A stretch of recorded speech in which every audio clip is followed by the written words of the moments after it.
성경은 하나님을 사랑이라고 표현합니다.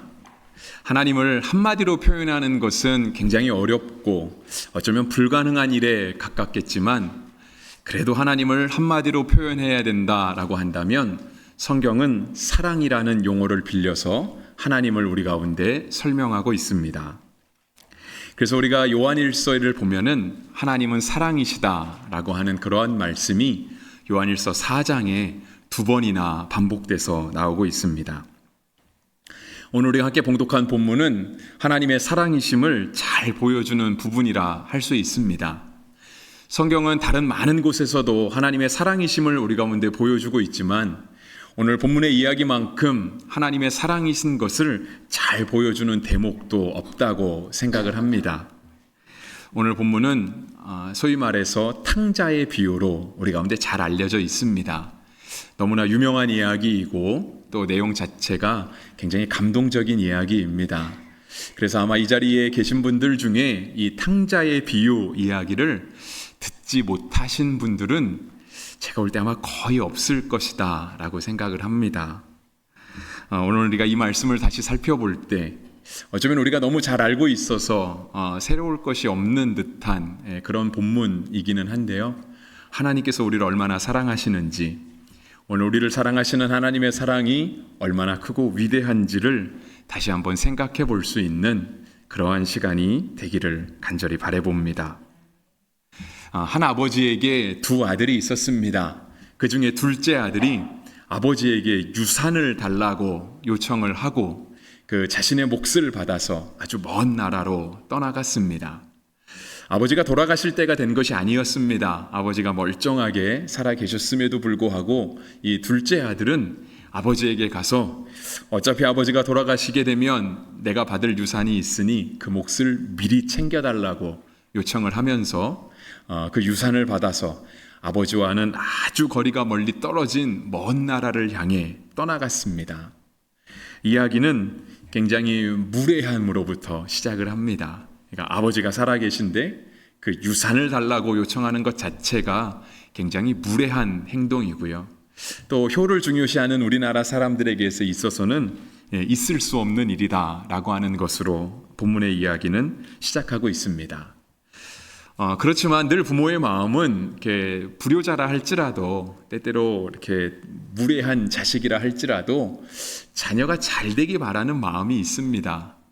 이 둘째 아들도 먼 나라로 가서 정말 잘 독립해서 더 이상 아버지의 그늘이나 아버지의 영향력이 아니라 본인 스스로 자신의 삶을, 자신의 가게와 기업을 잘 꾸려가면 참 좋았을 텐데 이 아들에게 들려오는 소식은 그렇지 못했습니다.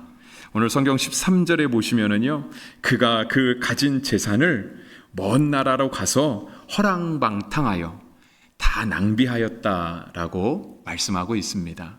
그러니까 들려오는 소식이 너무 안타까운 소식이 들려오는 거죠.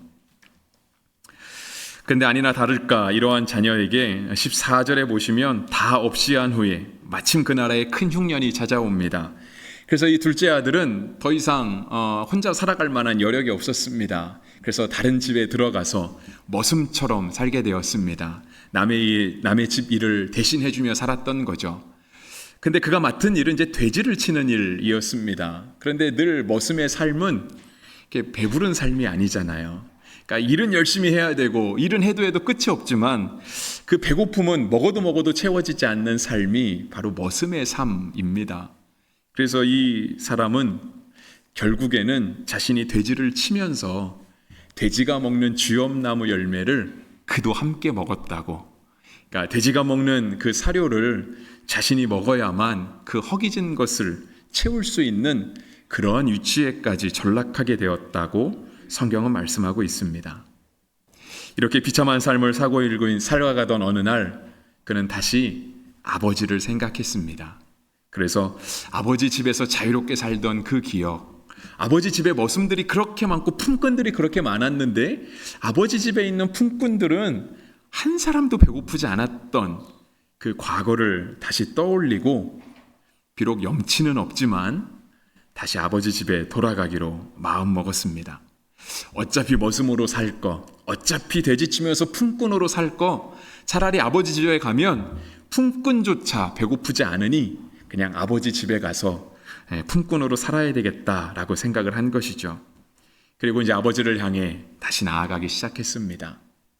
그런데 그렇게 걷고 있던 어느 날 아직도 거리가 먼데, 그러니까 아직 아버지 집에 도착하려면 아직도 거리가 많이 남았는데 자신을 먼저 알아보고 아버지가 뛰어옵니다. 그리고 그 아들을 끌어안고 그에게 입맞추고 그에게 다시 좋은 옷을 입혀다가 다시 아들로 삼아줍니다. 이 아들이 아버지께 돌아갈 때의 마음을요, 19절은 이렇게 기록하고 있습니다. 지금부터는 아버지의 아들이라 일컬음을 감당하지 못하겠나이다. 나를 품꾼의 하나로 보소서 하리라 하고, 그러니까 자신이 아버지 집을 생각하고 다시 돌아갈 때에는 그냥 나를 품꾼의 하나로 여겨주시면 좋겠다라고 하는 마음을 가지고 돌아갔죠. 그런데 아버지께 돌아갔더니 아버지께서 24절처럼 이 내 아들은 죽었다가 다시 살아났으며 내가 잃었다가 다시 얻었노라 하니 그들이 즐거워하더라 라고 하면서 다시 아들로 맞아주신 것이죠. 탕자의 비유 중에 오늘 본문에 해당하는 이야기는 여기까지입니다. 탕자의 비유는 조금 더 이어집니다. 그러니까 15장이 끝날 때까지 탕자의 비유는 계속해서 이어지는데요. 그 이어지는 부분은 다음 주에 계속해서 이야기하려고 하고요. 오늘 우리가 잘 알고 있는 여기까지 이야기를 통해서 우리가 몇 가지만 살펴보려고 합니다. 어쩌면 설교를 너무 많이 들으셔서 저 설교는 내가 옛날에도 들었는데 저 부분은 나도 알고 있었는데 하고 하는 그런 부분이 더 많으실 겁니다. 그런데 이 설교를 다시 하는 것은요, 우리가 하나님을 예배할 때 우리가 오늘 다 하나님의 집을 찾아왔잖아요. 하나님의 집에서 하나님을 예배할 때 우리를 얼마나 사랑하시는 그 하나님의 사랑이 정말 어떠한지를, 과연 얼마나 크고 풍성한지를 다시금 생각해 보기 원하는 마음으로 말씀을 다시 나눠보려고 합니다. 먼저 14절 말씀을 보려고 하는데요. 14절에 보시면 다 없앤 후 그 나라에 크게 흉년이 들어 그가 비로소 궁핍한지라 라고 말씀하고 있습니다. 그러니까 그가 먼 나라에 가서 열심히 자기 나름대로 살았는데 사실상 그의 삶은 무언가를 열심히 한 것은 아니었고요. 13절 끝에 있는 것처럼 허랑방탕하여 그 재산을 다 낭비한 삶이었습니다. 옛날에 돈이 많을 때는 그를 도와주는 사람도 많았을 것이고 찾아오는 사람도 많았을 텐데 다 없게 되니까 아무도 그를 도와주는 사람이 없었던 거죠. 그랬는데 그렇게 쓸쓸하고 외롭고 가난한 삶 가운데 그에게 찾아온 것은 무엇이었냐면 큰 흉년이었다라고 하는 거예요. 안 그래도 살기가 어려운데 나라에 큰 흉년이 들게 되는 거예요. 그러니까 주변의 환경조차 이 탕자를 도와주지 않는 겁니다. 그래서 그는 다른 사람의 집에 가서 돼지 치는 일을 하게 됐고요. 돼지가 먹는 쥐엄나무 열매를 같이 먹어야만 하는 정말 너무 비참한 상황까지 몰리게 된 것이죠. 그가 그냥 다 재산을 허비하고 설령 흉년이 들지 않았다라고 한다면 어떻게든 제기를 하거나 아니면 설령 돼지가 먹는 것을 함께 먹어야 되는 그런 상황까지는 되지 않았을 수도 있는데 그가 재산을 다 없이 한 후에 뜻하지 않게 흉년이 들다 보니까 그의 삶이 더 비참해지게 되는 거예요. 그래서 그는 어쩌면 이 흉년을 원망했을 수도 있습니다. 하늘도 나를 도와주지 않는구나 라고 그렇게 자신의 삶에 대해서 좌절하고 원망했을 수도 있죠. 하지만 꼭 그렇지만은 않습니다. 흉년이 들었기 때문에 그의 삶이 더 비참해졌고요. 그의 삶이 그렇게 바닥에까지 비참해졌기 때문에 그는 다시 아버지의 집을 생각할 수 있었습니다. 그러니까 만약에 흉년이 들지 않았다라고 한다면 그는 아마 그 먼 나라에서 그냥 그럭저럭 옛날만큼 넉넉하지는 않지만 그래도 어떻게 저렇게 살아갔을지도 모르겠습니다. 근데 흉년이 닥치니까 이제는 주변의 사람들조차도 그를 도와줄 수가 없는 거예요. 그러니까 예전에 돈이 있을 때 많이 사람이 찾아왔는지 모르지만 돈이 없어서 아무리 안 찾아왔을 수도 있고요. 하지만 이제는 찾아오고 싶어도 찾아올 수 없는 상황이 된 거죠. 왜냐하면 나라에 큰 흉년이 들었기 때문에 너도 없고 나도 없고 다 없는 상황이 됐거든요. 그러니까 그렇게 비참해진 상황 속에 그가 결국은 돼지치는 일을 하게 되고 돼지가 먹는 열매를 같이 먹게 되고 그렇게 비참한 상황이 되다 보니까 그는 아버지 집을 다시 생각하게 될 그런 계기가 된 것입니다. 우리에게 있는 모든 어려운 일들이 꼭 우리에게 화가 되는 것은 아닙니다. 우리에게 있는 어려운 일들이 때로 복이 될 수도 있습니다. 하나님을 다시 기억하게 하는 그 과정과 기회가 될 수 있다 하는 것입니다. 우리가 출애굽기를 살펴볼 때 이스라엘 백성들이 광야길을 계속 갑니다. 요즘 우리 새벽에도 민수기를 통해서 이스라엘 백성들이 광야길을 걸어가는 것을 계속 보게 되는데요. 우리가 그들을 볼 때 가장 답답한 것이 그거 아닙니까? 물 없으면 물 달라고 하나님을 원망하고 먹을 거 없으면 먹을 거 달라고 하나님을 원망하고 지금까지 인도하여 주신 하나님의 은혜는 한 번도 기억하지 않습니다. 하나님이 말씀하시면 바위가 물을 낼 수 있다라고 하는 하나님의 권능을 기억하지 않고요.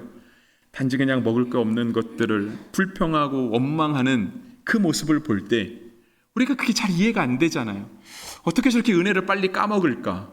어떻게 저렇게 하나님의 전능하신 능력을 믿지 못할까 하는 생각이 드는데, 우리가 우리에게 다가온 어떤 삶의 어려움들, 때로 뜻하지 않았던 삶의 고난들, 실은 그런 것들이 우리로 하여금 하나님께 더 가까이 나아가게 되는 그런 복의 계기가 될 수 있다는 거예요. 중요한 건 우리의 반응이죠. 우리의 반응입니다. 이 흉년은 아무도 피할 수 없었습니다. 나라에 큰 흉년이 들었기 때문에 너나 나나 다 흉년을 겪을 수밖에 없었어요. 하지만 어떤 사람은 그 흉년을 통해서 하나님을 기억하고 아버지 집을 기억하고 하나님께 나아가는 그 복의 통로로 사용하는 사람이 있는가 하면 결국은 그 흉년을 원망하다가 굶어 죽어가는 사람도 있다라고 하는 거죠. 오늘 우리에게 있는 어려움들이 우리로 하여금 하나님을 다시 기억하게 하는 그런 복의 통로가 되어야 할 것입니다. 그래서 이 사람이 결국은 이 어려움 가운데 17절 말씀해 보시면 스스로 돌이킵니다. 17절에 이렇게 말씀하시죠. 이에 스스로 돌이켜 이르되. 이 탕자는 스스로 돌이켰습니다. 자신이 옛날에 자발적으로 집을 떠나왔던 것처럼 이제는 자발적으로 다시 아버지를 생각하기 시작했던 것입니다. 누가 이 사람에게 와서 전도를 해준 것도 아니었습니다. 설령 이 사람에게 많은 사람이 와서 야 그럴 거면 다시 아버지 집으로 돌아가. 여기서 굶어 죽느니 나 같으면 아버지 집에 가겠다 라고 누가 조언을 해준 것도 아니었어요. 근데 설령 그렇게 조언을 해주었다 할지라도요, 스스로 돌이키는 과정이 없으면 아버지 집으로 돌아갈 수가 없습니다. 여러분, 우리에게 전도자가 없어서 복음이 전파되지 않는 것은 아니잖아요. 여러분, 우리에게 기회가 없어서, 우리가 가진 것이 부족해서 우리가 하나님께 나아가지 못하는 것은 결코 아니다라고 하는 거예요. 항상 우리가 우리 스스로, 내가 내 스스로 내 의지를 가지고 주님께 돌아서야 하는 그 과정이 반드시 필요한 겁니다. 그래서 이 사람이 돌아섰어요. 돌아서고 나서 다시 아버지께로 나아갑니다. 20절로 이어지는 거예요. 이에 일어나서 아버지께로 돌아가니라. 누가 그 사람을 억지로 끌고 간 건 아니었습니다. 그가 스스로 돌이켜서 이에 일어나서 아버지께로 돌아가게 되었습니다. 그런데 그가 이렇게 돌아가기 시작하니까 아버지가 나타나기 시작합니다. 그가 돌아가는 길이 굉장히 멀었습니다. 우리가 그 길이 얼마나 멀었는지는 다 알 수는 없는데요. 우리가 그가 얼만큼 멀리 갔는지를 하나 생각해 볼 수 있는 힌트가 있습니다. 그것은 뭐냐면 그가 돼지 치는 일을 했다라고 하는 거예요. 이스라엘 백성들은요, 하나님께서 주신 율법을 따라 돼지고기를 먹을 수가 없습니다. 꼭 돼지고기만 못 먹는 게 아니고요, 오징어 같은 것도 못 먹고 장어도 먹지 못합니다. 왜냐하면 하나님께서 레위기 11장에 이스라엘 백성들이 먹어야 될 정한 음식과 그들이 먹지 못할 부정한 음식을 정해주셨는데요, 그 중에 돼지는 다리가 굽이 갈라지기는 했지만 되새김질을 하지 않는다라고 하는 이유로 하나님께서 부정한 동물로 정하셨습니다. 장어나 오징어를 먹지 못하는 것은요, 바닷가에 살고 있기는 하지만 비늘이 없기 때문에 이스라엘 백성들은 비늘이 없는 고기는 또 먹을 수가 없었거든요. 그래서 지금도 2025년을 살아가는 지금도 정통 유대인들은요, 돼지고기 먹지 않습니다. 오징어도 먹지 않아요. 아마 우리 식탁에서 이런 걸 빼고 난다면 실제로 우리의 음식 생활이 굉장히 어려움에 많이 빠질 겁니다. 근데 지금도 정통 유대인들은 이런 걸 먹지 않으려고 해요. 그러니까 그가 되지치는 일을 향해서 갔다라고 하는 것은요, 그가 아버지 집으로 얼마나 멀리 떠나 있었는지, 그가 하나님 말씀에서 얼마나 벗어난 삶을 살았는지, 그가 율법에서 얼마나 벗어난 삶을 살았는지를 우리 가운데 보여주고 있는 거예요. 근데 그렇게 멀리 간 사람이 스스로 돌이켜 이의 아버지 집으로 일어서서 떠나가기 시작했을 때 아버지가 그를 먼저 알아봅니다. 그래서 20절 말씀 중간에 보시면은 아직도 거리가 먼데 라고 기록하고 있습니다. 여러분, 옛날 성경에 익숙하신 분들, 이 이야기는 너무 유명하기 때문에 아마 옛날에 들으신 분이 많을 텐데요, 우리가 옛날에 사용하던 성경, 개역 한글 성경에는 아직도 상거가 먼데 라고 표현을 했습니다. 그러니까 서로 간의 거리가 멀다라고 하는 거예요. 아직도 상거가 먼데 아버지가 그 아들을 먼저 알아봐요. 돌아오는 아들의 모습이 집을 떠날 때의 모습과 같지 않았겠죠, 그죠? 집을 떠날 때의 모습은 많은 것들을 가지고 정말 부잣집 아들처럼 나갔을 겁니다. 근데 돌아올 때에는 나갈 때 가졌던 것이 하나도 없어요. 심지어 돼지와 함께 먹고 자고 그렇게 살았어요. 그러니까 아마 그의 돌아오는 모습은 아마 설령 알아보는 사람이 있다 할지라도 둘째 아들은 아닐 거라고 아마 생각했을 겁니다. 우리 주인님의 둘째 아들이 저렇게 올 리 없다고. 가진 게 얼만데. 근데 아버지가 모습이 변한 둘째 아들을 먼저 알아보고요, 그 아들에게 달려갑니다. 20절 끝에 보면 그렇죠. 달려가 목을 안고 입을 맞추니. 둘째 아들이 나갔다 그랬잖아요. 그러니까 첫째 아들이 있겠죠, 그죠? 형이 있는 거예요. 그러면 형이라면 달려나가서 목을 안고 입을 맞출 수 있을까요? 물론 형제관계가 좋으면 가능할 수도 있겠지만 실은 형제는 제가 볼 때 쉽진 않을 것 같습니다. 그러니까 깨끗한 동생이라고 해도, 오랜만에 봤다고 해도 막 그를 부둥켜 안고 입을 맞추고, 이게 어쩌면 불가능할 텐데 아버지는 되는 거죠. 부모니까 되는 겁니다. 아버지뿐 아니라 어머니는 더 잘 되시죠, 그죠? 아버지와 어머니는 다르잖아요. 제가 늘 느끼는 게 그거거든요. 부정과 모정은 다르다. 진짜 어머니는 품지 못할 자녀가 없잖아요. 아무리 모습이 변해도 먼저 알아보고, 아무리 그 아들에게 냄새가 나도 그를 불쌍히 여기면서 목을 끌어안고 막 뽀뽀를 하는 거예요.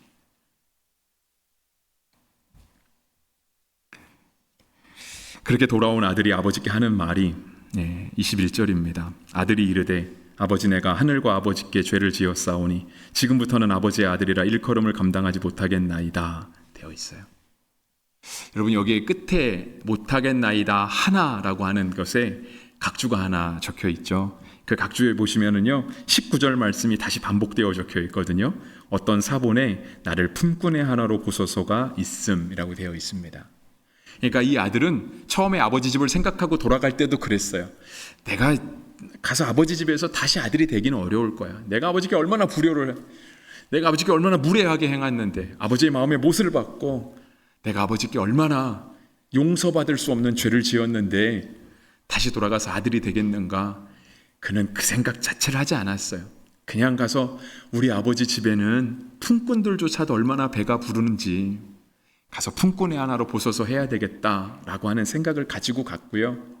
자신을 멀리서 알아보고 막 자신에게 달려와서 입 맞추는 아버지를 향해 내가 아버지께 죄를 지었습니다. 나를 품꾼의 하나로 보소서라고 그렇게 얘기할 수밖에 없었던 거죠.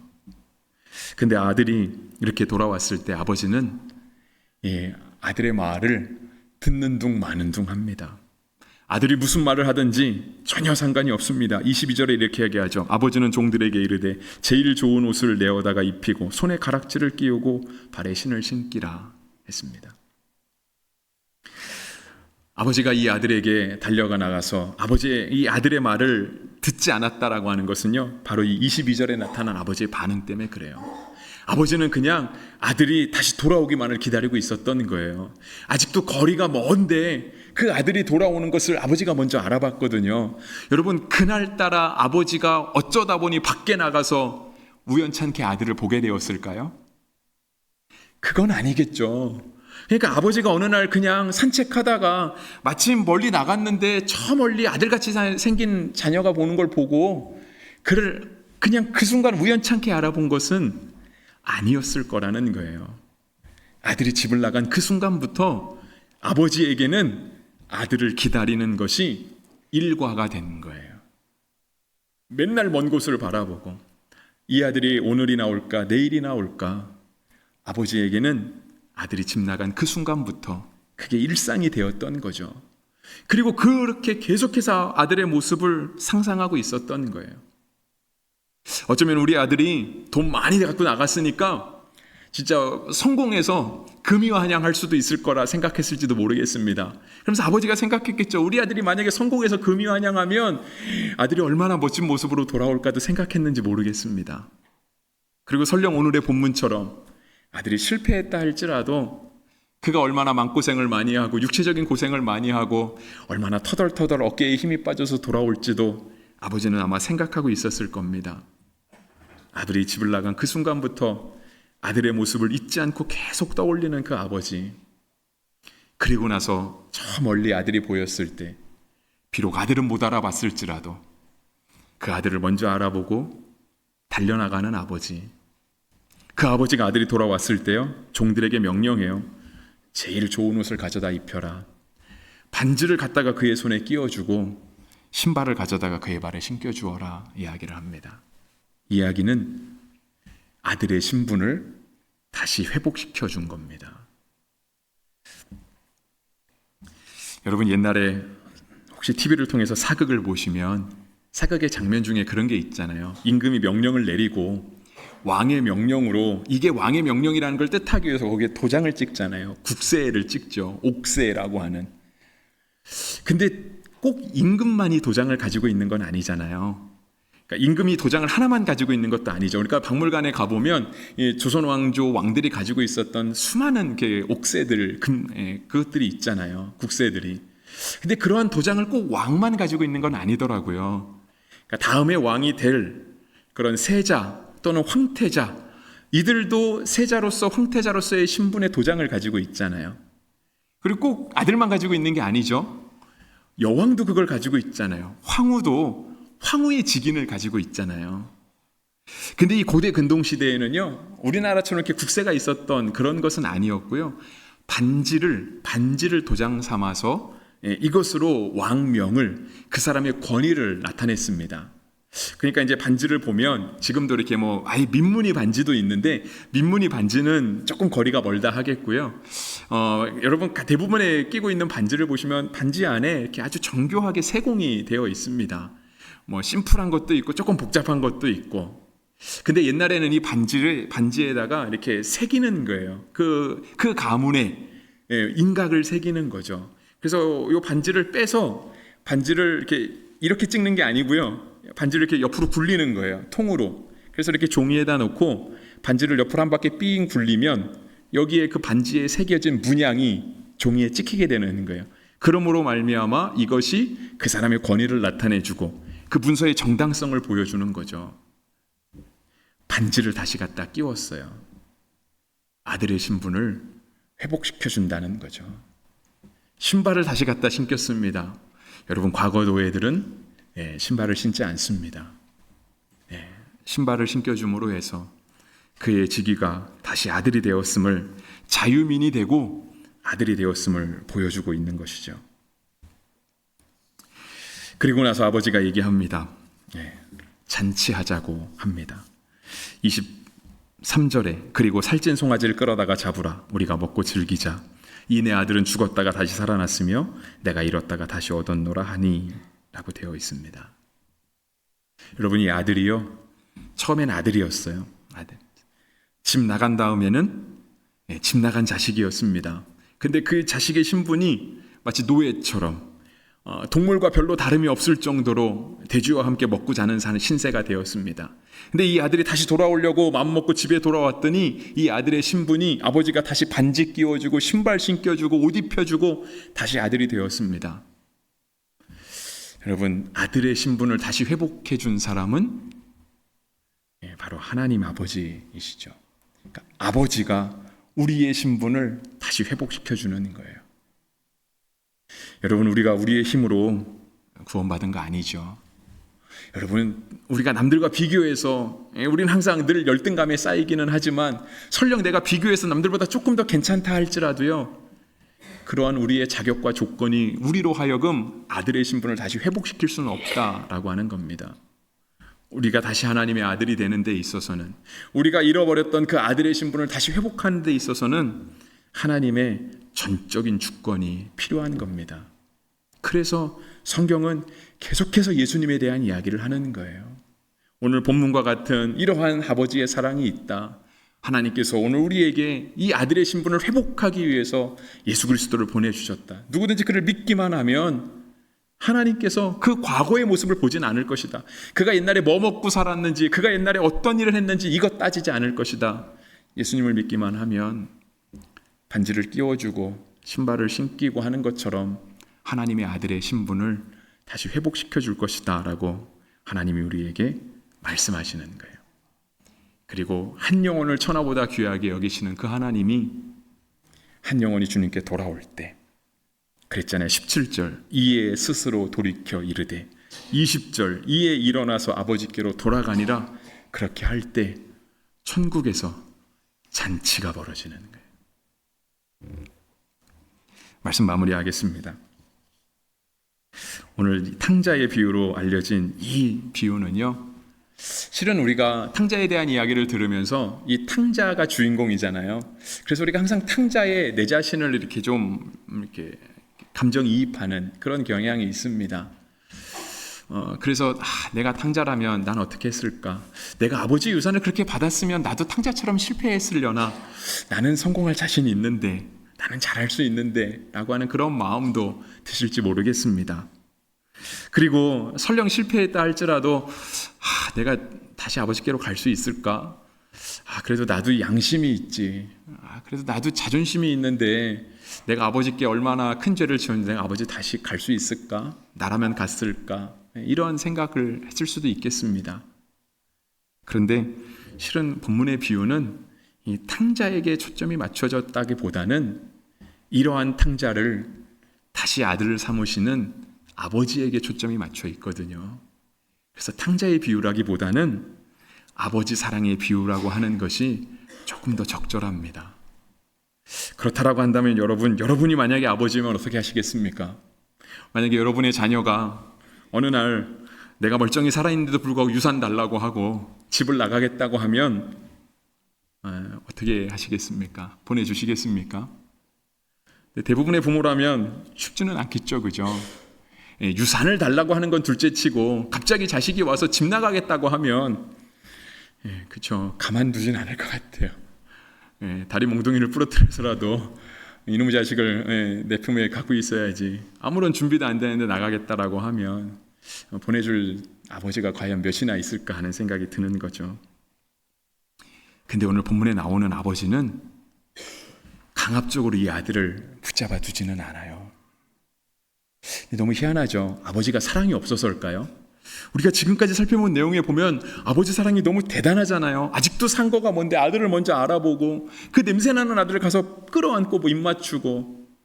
근데 왜 이 아버지가 아들이 집 나간다고 할 때 그것도 아주 무례하게 유산을 달라고 했을 때 그걸 왜 다 들어주었을까? 못 나가게 하면 되지 않았을까라고 하는 생각이 들 수도 있습니다. 근데 하나님은 우리에게 완전한 자유를 주시는 분이십니다. 하나님이 우리를 지으셨다고 해서, 우리를 하나님의 것이라고 해서 우리를 하나님의 마음대로 강제적으로 우리를 그렇게 올가매시는 하나님은 아니시라고 하는 거예요. 하나님이 우리에게 자유를 주시는데 어떤 자유를 주시냐면, 여러분이 하나님을 믿을 수 있는 자유도 주시지만 심지어 죄를 범할 수 있는 자유도 우리에게 주세요. 여러분, 우리가 죄 지을 때 누구에게 허락받고 죄 짓지 않았잖아요. 다 내 결정이었지. 그냥 내가 하고 싶은 대로 내 욕심이 그냥 다 내 마음대로 죄를 지어. 하나님이 그러한 자유까지 우리에게 주시는 분이세요. 심지어 하나님의 자유는 더 나아가요. 하나님께 이렇게 자기 마음대로 죄 지은 이런 죄인들을 향해 구원할 수 있는 길, 누구든지 예수님 믿으면 된다. 그러면 아버지께서 자녀의 신분을 다시 회복해 주실 것이다 라고 하면서 독생자를 보내주시잖아요. 근데 하나님께서 주신 자유가 어디까지 가냐면 그 독생자를 십자가에 못 박을 수 있는 자유까지 하나님이 우리에게 주시는 거예요. 하나님께서 우리에게 주시는 사랑은 다함이 없어요. 측량할 수가 없어요. 심지어 어떻게 예수님을 사람이 십자가에 못 박을 수 있을까? 우리가 볼 때는 너무 말도 안 되는 얘기 같지만 실은 하나님께서 그러한 사랑까지도 우리에게 허락하셨다라고 하는 거예요.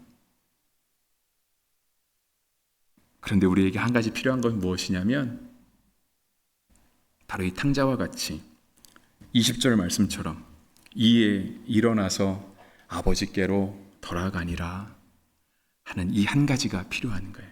이 한 가지. 주님께서 우리에게 하나님의 자녀가 되는 길은 언제나 열어두셨어요. 누구든지 주님께 가기만 하면 돼요.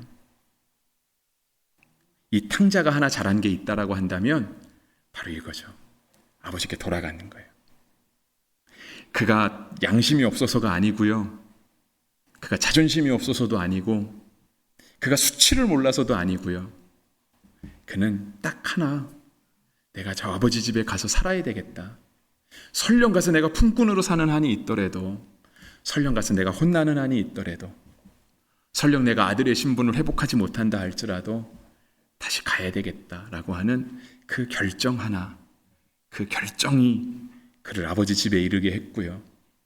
그 마음 가지고 주께로 돌아오면 하나님이 아무것도 묻지 않으시는 거예요. 아버지가 아무것도 묻지 않으시는 거예요. 그냥 멀리서 보고 우리에게 달려나와 우리에게 입맞추시고 끌어안고 잔치하자고 우리 아들 다시 왔다고 그렇게 맞아주시는 하나님이십니다. 아버지께로 돌아가는 은혜가 있기를 간절히 바랍니다. 아버지께로 돌아가면 하나님께서 우리를 다시 하나님의 자녀로 회복시키십니다. 기도하겠습니다.